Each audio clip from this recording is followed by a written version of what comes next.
Corporación Inmanente. Presencia internacional en medios.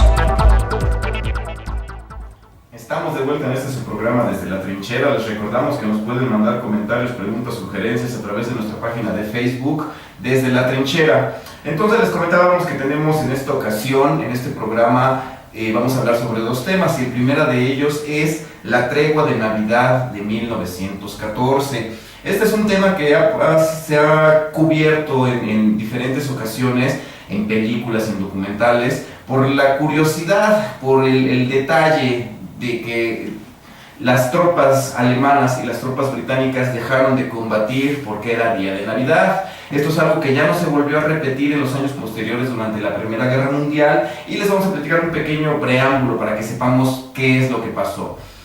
En 1914, en agosto de 1914, estalla la Primera Guerra Mundial.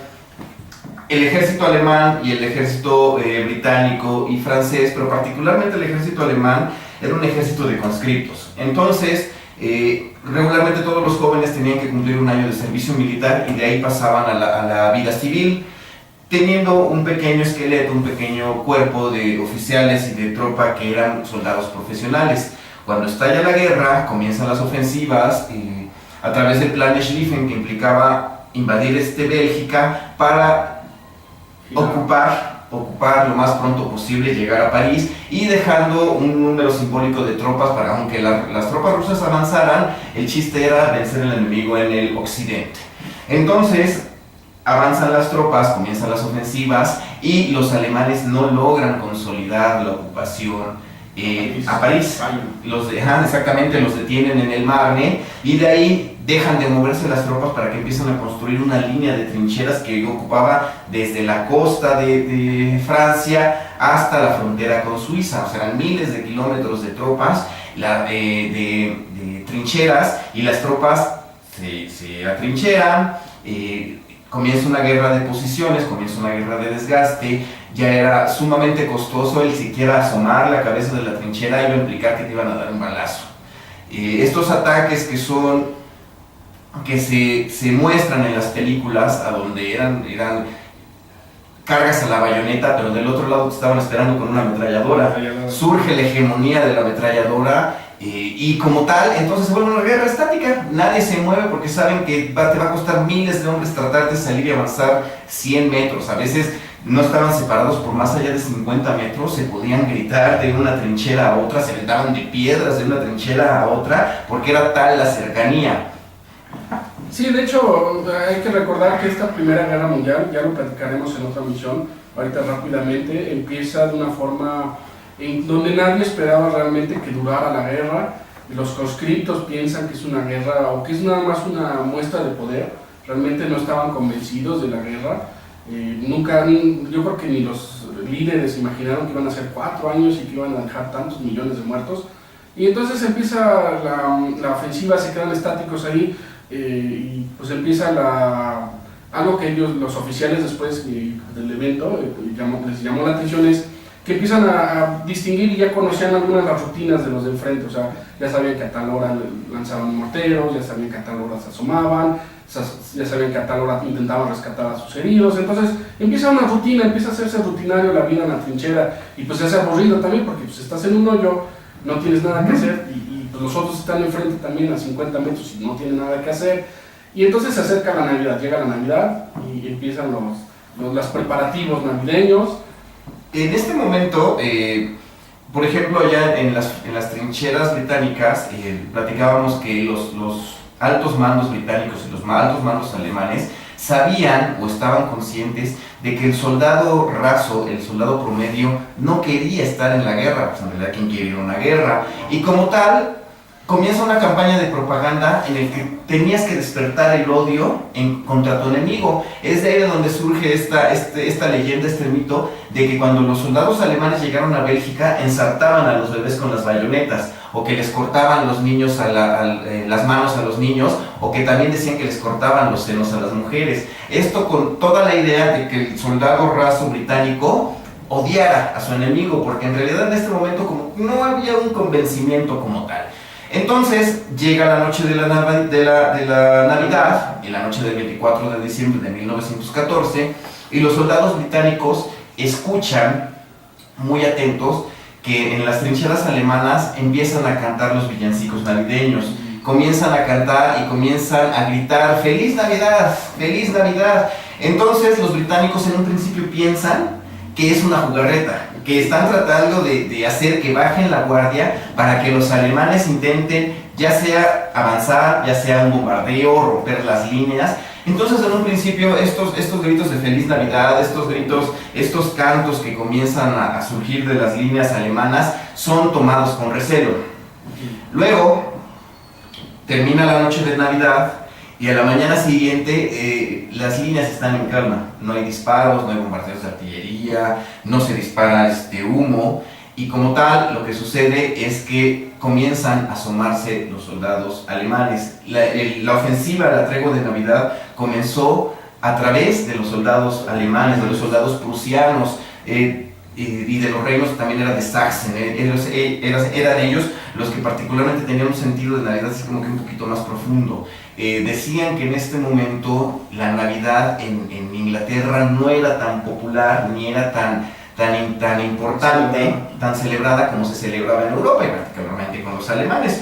Entonces un soldado alemán sale de la trinchera, nadie le dispara y les desea una feliz Navidad. Sí, entonces los ingleses pues también ya tal vez convencidos o más tranquilos con respecto de que no es una jugarreta, también empiezan a salir, se acerca un oficial inglés y empiezan a intercambiar cigarros y bebidas, dejan que los enfermeros vayan por los heridos, porque normalmente entre las dos trincheras hay un territorio que le llaman Tierra de Nadie, y en donde bueno, está lleno de alambre de púas y de minas, cadáveres o de heridos, y como era muy peligroso ahí los dejaban a morir porque realmente no había forma de rescatarlos, y aprovechan esta tregua y entonces pues todos van por sus heridos o por los cadáveres para informar de la baja a sus familiares, y entonces empiezan incluso a tomarse fotos, a cantar villancicos juntos, a pesar de que los oficiales de alto rango que andaban por ahí, tanto de los ingleses como de los alemanes, pues les decían, no, pues es que son los enemigos, no tienes por qué ir con ellos. Pero bueno, empieza el ambiente navideño y pues es una fiesta realmente lo que sucede el 25 de diciembre de 1914, y entonces los dos enemigos pues están celebrando y se la pasan muy bien. En este momento los oficiales que estaban al tanto de esto eran oficiales de mediano rango. Creo que del ejército británico el máximo era un capitán, ¿no? Y este capitán se entiende junto con un capitán también alemán, y treguan o acuerdan que van a hacer una tregua hasta las 6 de la tarde del 25 de diciembre, intercambian regalos. Existe un momento en el que un soldado alemán le regala un Pickelhaube a un soldado británico y el británico a cambio le da unas latas de carne. ¿Y qué es lo que pasa? Empiezan a jugar fútbol. Y después de que empiezan a jugar fútbol, hay muchas fotografías a donde se ve que un barbero alemán le corta el cabello a los soldados británicos. Y entonces esto es muy importante, esto es muy curioso, porque los oficiales de alto rango, o sea, de los comandantes de las divisiones y de los cuerpos de ejército, no sabían qué es lo que estaba pasando. Sin embargo, les empiezan a llegar los rumores de que hay un cese al fuego, que nadie autorizó. No oficial. Exactamente. Y entonces, en este momento estaban en una reunión importante, iban a separar un ejército británico en dos, lo iban a separar porque el que estaba a mando de este ejército no era una persona muy competente, entonces le iban a quitar el mando y le iban a quitar la mitad de sus tropas, y empiezan los rumores. Oye, resulta que no están combatiendo, resulta que están conviviendo con el enemigo, resulta que están jugando fútbol. Y por cierto ganó Alemania. Entonces, ¿qué es lo que sucede? Este general regresa a las líneas, empieza a investigar, y sí, efectivamente se da cuenta de que habían llegado a una tregua sin que nadie se los autorizara. Termina el día de Navidad. Al día siguiente, que es el 26 de diciembre, siguen sin combatir las tropas. Entonces, este general comienza a hacer investigaciones, comienza a decir, oye, ¿por qué? ¿Quién les dio permiso? ¿Qué pasó? ¿Por qué no están combatiendo? Entonces, para ya dar fin a la tregua de Navidad, comienzan a bajar las órdenes de que van a ser castigados, de que van a ser enjuiciados los hombres por haber confraternizado con el enemigo. Lo que sucede después es que llega un oficial que no pertenecía a estas líneas, y él es el primero que da un disparo y que mata a un soldado alemán, y ya con eso regresan a como estaban en un principio. Sí, de hecho les costó mucho trabajo a los oficiales lograr que los soldados regresaran al combate, porque obviamente como habían convivido con el enemigo, habían fraternizado, pues era así como que mala onda dispararle a tu cuate, ¿no? O a quien a lo mejor te regaló algo, ¿no? O que estuvo en el equipo de fútbol. Pero bueno, finalmente esto demuestra la separación entre lo que eran los oficiales, que estaban convencidos de que había que ganar la guerra, aunque tampoco a lo mejor estuvieran seguros de por qué, que finalmente era una cuestión política, pero todo lo que eran los soldados en general pues no estaban muy convencidos de dispararle al enemigo o de por qué había que dispararles, y entonces pues esto es lo que ocasiona la tregua de Navidad. De hecho, en la Pascua de 1916 se da una situación similar, pero en el frente oriental, y hay también durante los 2 años siguientes, a pesar de que hubo castigos y de que la orden fue que todos los 25 de diciembre de lo que duró la Primera Guerra Mundial tenía que haber bombardeos para evitar precisamente esta situación, hubo treguas informales en algunos sectores, incluso la artillería lo que hacía es que disparaba lejos de sus objetivos para que no hubiera ningún herido.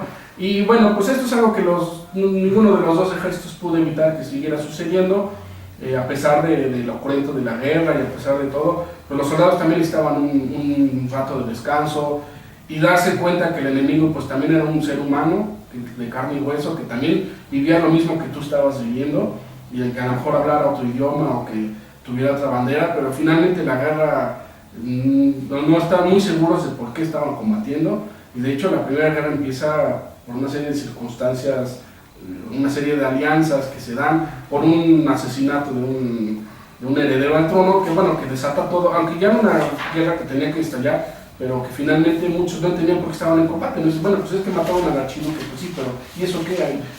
Eso fue en Serbia, ¿no? ¿Y yo qué tengo que ver, no? Entonces, pues bueno, eso fue lo que ocasionó la tregua de 1914. Bueno, pues entonces vamos a ir a un pequeño corte que nos están pidiendo. Los invitamos, no se acuerdan, a que lean Sven Hassel. En un ratito ponemos algún enlace para que lean por lo menos el primer libro. Regresamos. Corporación Inmanente. Presencia internacional en medios.